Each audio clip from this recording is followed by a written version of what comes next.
पांचवा मसला बोलते हैं, मैंने लोगों को देखा कि एक दूसरे पर तान करते हैं, एक दूसरे पर भला भला बुरा कहते हैं। जब जो ही करते हैं बुरा भला कहते हैं, और ये सब का सब हसद के वजह से होता है। एक दूसरे पर हसद करने से वजह से एक दूसरे को ताने देते हैं। हसद करना कितना गुनाह है कुरान में बताया, अपने मरे हुए भाई के गोश्त को खाना हसद करने का इतना गुनाह है।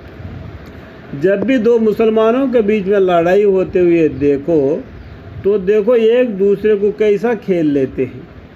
दुनिया को सबको मालूम हो जाता है कि ये क्या है वो क्या है। हसद ये सब किसके वजह से हो जाता है? हसद के वजह से होता है। एक दूसरे पर हसद आता है।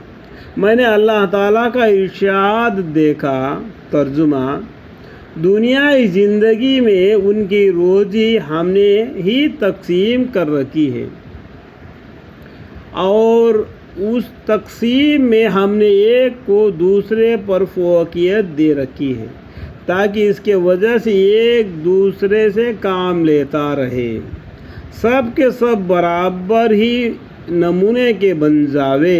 तो फिर कोई किसी का काम क्यों करे, क्यों नौकरी करे, और इससे दुनिया का निज़ाम ख़राब हो जाता है। समझ में आ गया कि एक दूसरे से काम लेने के वजह से अल्लाह ताला ने रिज़्क़ को किसको ज़्यादा दिया, किसको कम दिया, ये नहीं अल्लाह ने दिया। इसके ऊपर एक दूसरे को हसद नहीं करना चाहिए। उसको उतना माल मिला, मेरे को कुछ नहीं मिला। जितना माल उसको दिया उतना उससे हिसाब लेगा, जितना माल तुमको दिया उसका हिसाब तुमसे लेगा। फिर हसद किस बात की? अल्लाह ताला दुनिया को चलाने के लिए ये निज़ाम को रख दिया। मैंने जान लिया कि रोज़ी का बांटना सिर्फ अल्लाह ताला ही के कब्ज़े में है। रोज़ी का बांटना अल्लाह ताला ही के कब्ज़े में है।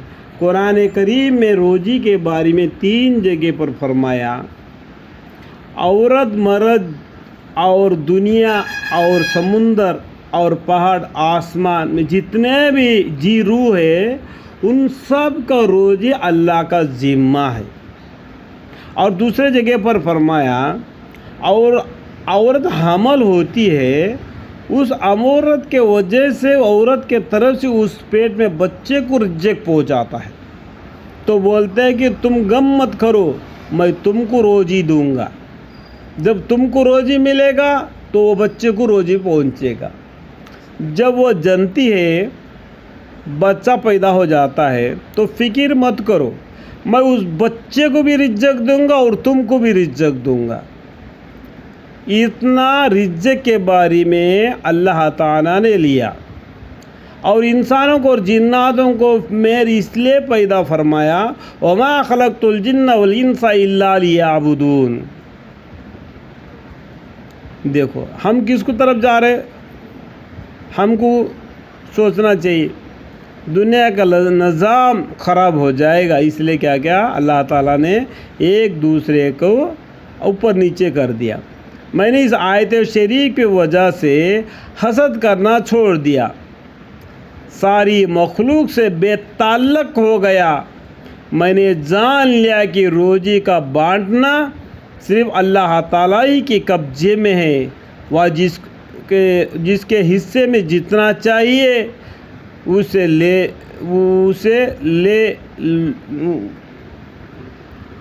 जितना चाहिए लगाए। इसलिए लोगों की अदावत छोड़ दी, यानी जितना हिस्सा उसका नसीब में होगा वो अल्लाह दे देगा। तो उसके ऊपर मैंने क्या किया, ये सब छोड़ दिया। उसके बाद में फरमाते हैं, और ये समझ लिया कि किसी के पास माल का ज़्यादा या कम होने में उनका फ़ाल को ज़्यादा दाखिल नहीं है, ये तो मालिकुल मुल्क की तरफ से है। इसलिए अब किसी पर गुस्सा ही नहीं आता। ये माल किसके तरफ से मिला? अल्लाह के तरफ से मिला। تو اللہ نے ایک چاہت دے دیا، پھر اس کے اوپر ہمیں کیا حسد کرنا؟ میرے نصیب میں جتنا ہوگا اتنا میرے کو مل کر رہے گا، اتنا اس طریقے سے تسلی سے زندگی گزارنا۔